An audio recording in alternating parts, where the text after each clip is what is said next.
आमचे विरोधक, आमचे मित्र यांनी काही टीकासत्र आमच्यावर काल सोडली.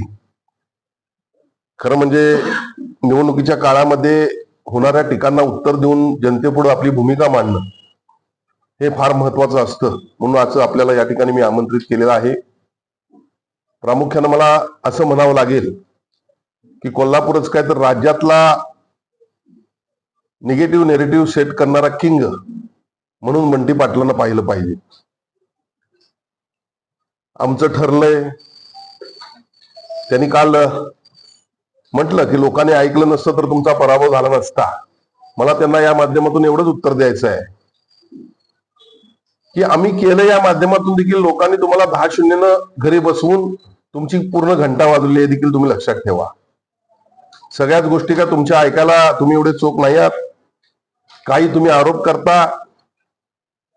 विधानसभेच्या निवडणुकीच्या वेळी त्यांनी 100 कोटीच्या रस्त्याची वर्क ऑर्डर झाली नसल्याचा आरोप केला होता.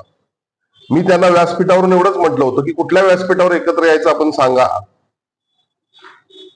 मी तुम्हाला 100 कोटीच्या रस्त्याची वर्क ऑर्डर झालेली दाखवेन आणि जर ती नसेल तर मी माझ्या राजकीय जीवनाचा संन्यास घेईन आणि जर असेल तर तुम्ही घ्या. पण लोकांच्या मध्ये निगेटिव्ह नरेटिव्ह बसवण्याचा तुम्ही प्रयत्न करू नका. आज देखील अशीच परिस्थिती होताना आपल्याला दिसते. लोकसभेच्या वेळेला शक्तीपीठाच्या माध्यमातून शेतीचं नुकसान होणार, शेतकऱ्यांचं नुकसान होणार अशा पद्धतीचं निगेटिव्ह नरेटिव्ह पसरवण्याचा त्यांनी प्रयत्न केला. आज परत एकदा मुश्रीफ साहेबांना त्यांनी आव्हान केलं की रंकाळ्यामध्ये जो काही फाउंटन आपण उभा करतोय तो अतिशय सुंदर, अतिशय ऍडव्हान्स असलेला फाउंटन, ज्याचं इस्टिमेट हे इलेक्ट्रिकल किंवा इलेक्ट्रॉनिक विभागाचे अधिकारी करतात, तो फक्त 55 लाख रुपयाला होते असं त्यांनी या ठिकाणी आरोप केलेला आहे. आणि त्याची तपासणी करा. पुन्हा एकदा निवडणूक आली की तीच परिस्थिती, चुकीच्या भूमिकेच्या माध्यमातून लोकांचा माइंडसेट करायचा. माझं त्यांना आव्हान आहे.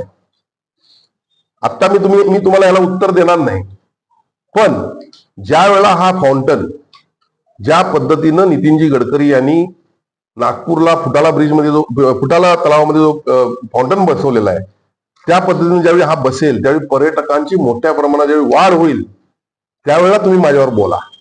आणि हा फाउंटन जर 55 लाख रुपयाला मिळतोय असं तुम्हाला वाटत असेल तर शहरामधल्या 10 तलावामध्ये असे फाउंटन बसवण्याचं तुम्हाला मी आज कॉन्ट्रॅक्ट देतो. कारण मला शासनानं 5 कोटी रुपये निधी दिलेला आहे. वरचे 5-5 लाख रुपये पदरचे घालून देतो. कोल्हापूर शहरामध्ये तुम्ही या ठिकाणी अशा पद्धतीनं हे 10 फाउंटन बसवून दाखवा. पण चुकीच्या पद्धतीनं निगेटिव्ह नेरेटिव्ह सेट करू नका.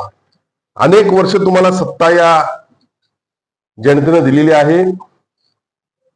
खरं म्हणजे मी म्हणत नाही, झालेल्या रोड प्रोजेक्ट जो होता IRB चा त्यामध्ये तुमच्यावर किती टीका झाल्या, तुम्ही किती भ्रष्टाचार केला याचं आत्मचिंतन आपण केलंय का?